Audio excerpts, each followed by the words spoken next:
The prevailing assumption that the human soul is immortal has led many to interpret the phrase "man became a living soul," Genesis 2 verse 7, to mean that man obtained a living soul.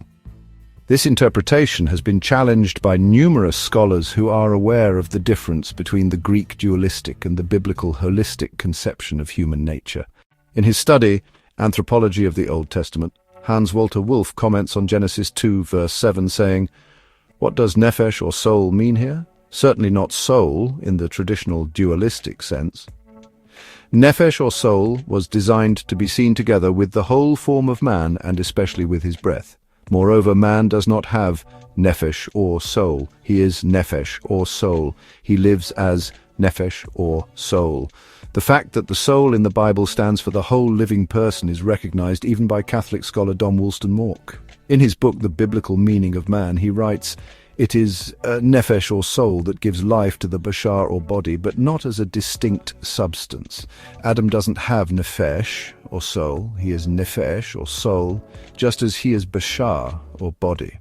The body, far from being divided from its animating principle, is the visible nephesh or soul. From a biblical perspective, the body and the soul are not two different substances, one mortal and the other immortal, abiding together within one human being, but two characteristics of the same person." Johannes Pedersen states, "The body is the soul in its outward form."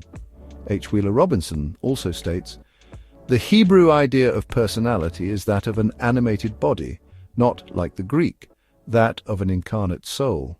Summing up, we can say that the expression "man became a living soul" or nephesh haya does not mean that at creation his body was endowed with an immortal soul as a separate entity distinct from the body. Rather, it means that as a result of the divine inbreathing of the breath of life into the lifeless body, man became a living, breathing being, no more, no less.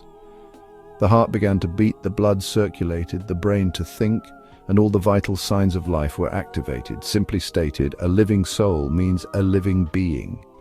The practical implications of this definition are brought out in a suggestive way by Dom Mork. Man as nephesh or soul means that it is his nephesh or soul that goes to dinner, tackling a steak and eating it.